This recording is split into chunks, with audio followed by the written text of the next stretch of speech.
Morale is high on Capitol Hill this week after lawmakers reached a historic compromise on criminal justice reform. This may be my proudest moment in 8 years of the United States Senate.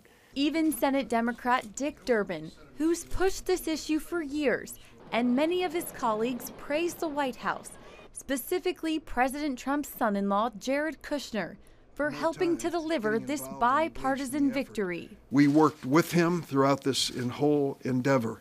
The net result of it last night is nothing short of an historic vote that really changes our outlook on our system of justice for the first time in decades. Democrat Senator Amy Klobuchar also praised members of the weekly bipartisan Senate prayer breakfast. Some of the people involved in that played some critical roles coming out of that in criminal justice reform, just because I think there's also a religious piece of this where people sit back and they look at the criminal justice system and say to themselves, is this really right?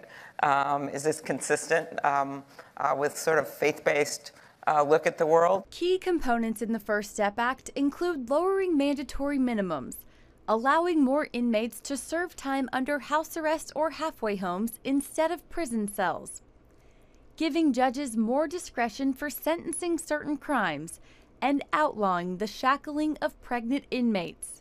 To the critics of the bill, you say that somebody under this bill will get out and do something bad.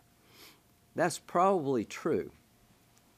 But what I hope you'll realize that most people who get out under this bill a bit early are going to contribute mightily. Lawmakers hope the bill brings an end to overcrowded prisons and lowers the burden on taxpayers footing the bill for incarcerating inmates.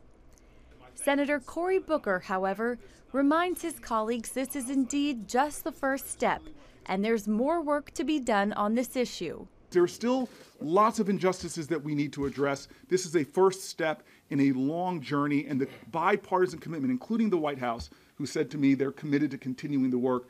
Let's celebrate, but the work must continue. As lawmakers celebrate this bipartisan win, some have expressed it could be a sign of more cooperation to come in 2019. Reporting from Capitol Hill, Abigail Robertson, CBN News.